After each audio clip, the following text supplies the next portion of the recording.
You kept asking for it, so here it is, okay? The investment strategies tier list. Now, this is not financial advice, okay? It's common sense backed up by data. And fair warning here, most of you are not gonna like where your favorite strategy lands, but that's the point, okay? Some ways of investing are wealth traps. Others are proven paths to millions. And only a rare few are how billionaires scale money at a global scale. So let's break it down from the absolute worst to the very best ways to invest your hard-earned cash. Welcome to Alux. All right, we're starting off at F tier, speculation investing, also known as the land of TikTok finance bros. So on the surface, this looks like investing, right? You've got charts, brokers, fancy words like options and margins. But you could think about it like trying to get rich by betting on coin flips. Speculation attracts beginners who want quick wins and don't want to wait years for compounding to work. It looks smart with all of those charts and brokers, but underneath it is basically gambling. People fall into this tier because they want money fast, but fast money almost always leaves even faster. So here's the simplest way to see it, okay? Imagine you've got $1,000. A broker says, "Don't worry, I'll lend you 20 times that amount. You can place bets as if you had 20,000. Well, if the asset you bet on goes up 1%, your $20,000 position grows by $200. That's a 20% profit on your $1,000 instantly. Feels incredible. But if it goes down 1%, you lose $200. That's 20% gone. If it falls 5%, your entire $1,000 is wiped out. Zero. That's how CFDs, or contracts for difference, work. You never actually own the stock or the currency, you're just guessing whether the price will go up or down. It feels like you're investing, but it's really betting with borrowed money. The regulators know how bad it is, okay? In Europe, ESMA forces CFD brokers to post a warning on their websites. 74% to 89% of retail investor accounts lose money trading CFDs. Academic studies back this up, okay? Research by Barber, Lee, Liu, and Odin showed that over 80% of day traders lose money and only a tiny group make profits consistently. And even outside of CFDs, speculation hides in products like high-fee manual funds. The bottom line is, speculation investing is designed for newbies who think they might be one of the lucky ones. It exploits the naivete of people desperate for quick wins, and that is why it sits firmly in F tier. Now on to D tier, momentum investing. So D tier is what happens when people confuse hype for strategy. Momentum chasing means buying whatever's hot, whether it's meme stocks, a sector bubble, or flipping houses in overheated markets. The logic is simple. It went up yesterday, so it'll keep going up tomorrow. Momentum chasing attracts people who don't want to be left out. It's fully fueled by FOMO. You see a coworker double their money on a stock, so you buy in. You watch houses selling for ridiculous markups, so you borrow to flip one yourself. It feels smart because everyone around you is making money. But this logic is broken, okay? It's the same as saying if a baby doubled in weight in their first year, they'll weigh 7 tons by the time they finish high school. Growth curves don't work like that. What shoots up fast eventually slows, stalls, or reverses.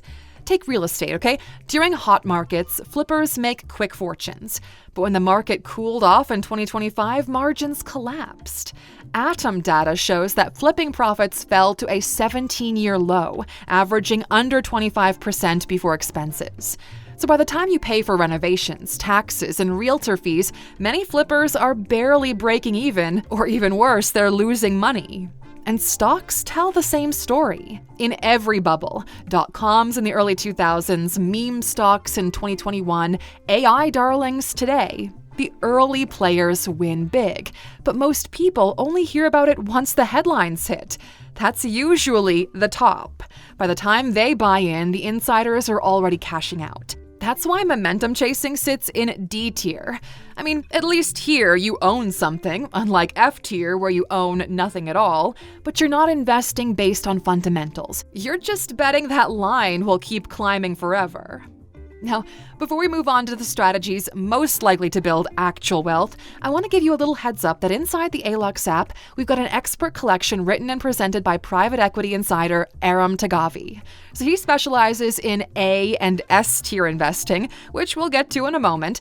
And even if you're not ready to make those kinds of investment moves yet, it's wise to be thinking ahead, okay? Aram will walk you through buying your first business, even if you don't have capital, negotiating seats at tables that you don't yet belong to, plus insider information that you need to avoid risk while still making a lot of money in the process. And as a special YouTube offer, if you click the link in the description, you'll score an exclusive 30% off the annual app membership.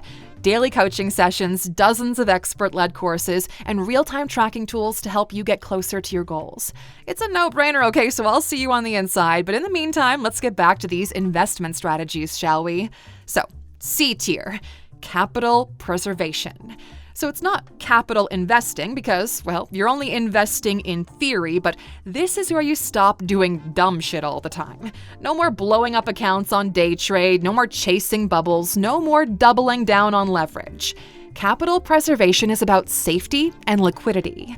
These are savings accounts, CDs, and dipping into index funds without scale. Nobody gets stupid rich here, but for the first time, you're not losing anything, and that puts you ahead of millions of people who are stuck in F and D tier. But here's the trade-off, okay? Savings don't beat inflation. In October 2025, the average savings account in the US paid just 0.4% interest. Meanwhile, inflation was around 2.9% a year.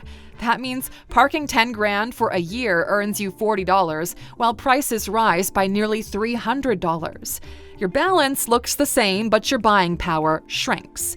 So why do people still keep money here? Well, there are essentially 3 reasons, and they're pretty solid. First of all, liquidity. You can access cash instantly in an emergency. Try selling real estate overnight. Not happening. Then there's safety. In the US, savings accounts are FDIC insured up to $250,000. So even if the bank fails, you are covered. And it's habit building. For beginners, it's like training wheels. Setting money aside in an actual account designated for it creates a sort of mental separation from them. It prepares you to stop being so emotional about your money. From a wealth perspective, C tier is not exactly success, but it's survival with stability. You won't get rich here, but you prove that you can hold on to money without destroying it. That foundation is what lets you move up to real wealth-building strategies. Then there's B tier. That's long-term compounding. So here's something you don't want to hear, okay? Everyone agrees, from economics professors all the way up to Warren Buffett, that long-term compounding is the single best investment strategy for 99.9% of people. Anyone telling you otherwise is just trying to sell you something, okay? Just park your money in a low-cost index fund, forget about it, and go do something useful with your life. Stop pretending that you're the next trading genius. Stop chasing hot tips. Just buy the market, hold it, and let time do the work. The S&P 500 has returned roughly 10% per year on average since 1926. After inflation, that's still about 7% real growth. Compounded over decades, $10,000 becomes $80,000 in 30 years, $150,000 in 40. You don't have to outsmart anyone, okay? You don't have to watch charts at 3 a.m. You just sit still while time compounds your money. And research proves that it's better than what most professionals manage. The Spiva report shows the majority of actively managed funds underperform their benchmarks over 10 to 15 years. Beating the market, look, it's a fantasy for almost everyone. Owning the market, that is enough. So why don't most people do it? Well, honestly, because it's boring. It's low risk, steady reward, and it takes a long time. There's nothing to brag about at a dinner party when your money is slowly compounding in an index fund. Everyone thinks they're Warren Buffett Jr. chasing stock picks or speculative bets. But nobody wants to admit that the boring strategy is the winning one. The only reason this strategy isn't S tier is because rich people still exist. Once you control massive amounts of capital, you unlock something different. Things like private equity, venture capital, and tax plays that simply aren't available to regular investors. But for everybody else, this right here is the most likely path to wealth. And now we're moving on to the really good stuff, okay? A tier is active investing. So active investing is like long-term compounding, but with a little bit of a personal touch. If B tier is putting money into an index fund and forgetting about it, A tier is where you still believe in compounding, but you want to shape the ride. So instead of blindly owning the whole market, you start making changes to your portfolio. Maybe you want more diversification than just the S&P 500. Maybe you prefer certain industries. Maybe you want to avoid others. So active investing is where you buy the index, but then start customizing. So at the top expert level, this becomes value investing. That's where you look for companies that are undervalued today, but would be worth far more in the future. Now, obviously, you need to understand why they're undervalued. Sometimes a company is cheap for a reason: poor management, shrinking industry, a weak product. Other times it's overlooked despite strong fundamentals. The skill lies in knowing the difference. Warren Buffett built an empire by spotting those kinds of mismatches, buying when nobody cared, and waiting decades for the market to catch up. The truth is, most people who try active investing don't outperform simple index compounding. Morningstar's data shows the majority of active funds underperform massive benchmarks over 10 to 15 years. But the ones who do succeed can beat the market and accelerate wealth faster than B tier alone. That's why A tier sits above long-term compounding, but below billionaire strategies. For most, it's just compounding with a little personal flavor. For the few with skill and patience, this is a path to outperform. And finally, we've got S tier, ownership and capital gains. So this tier runs on scale and access. With tens or hundreds of millions of dollars to deploy, billionaires enter deals regular investors simply can't touch. Private equity lets them buy entire businesses, restructure them, and capture the upside. Venture capital gives them early slices of the next Google or Tesla before it ever goes public. And when those bets hit, the returns are exponential. Capital gains are the engine here, okay? The US saw $4 trillion in capital gains in 2021 alone, more than all wages combined. But the ultra-rich, they don't sell. They borrow against their appreciated assets instead, living tax-free while their wealth compounds untouched. This is the buy, borrow, die strategy, the invisible escalator that keeps billionaires rising while everyone else is grinding.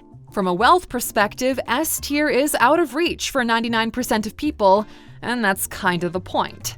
All right, Alexer, that's the ladder, from speculation at the bottom to ownership at the top. Most people never climb it, but the smart ones do. So, which tier are you in? Thanks for spending some time with us today. We'll see you back here next time. Until then, take care, my friend.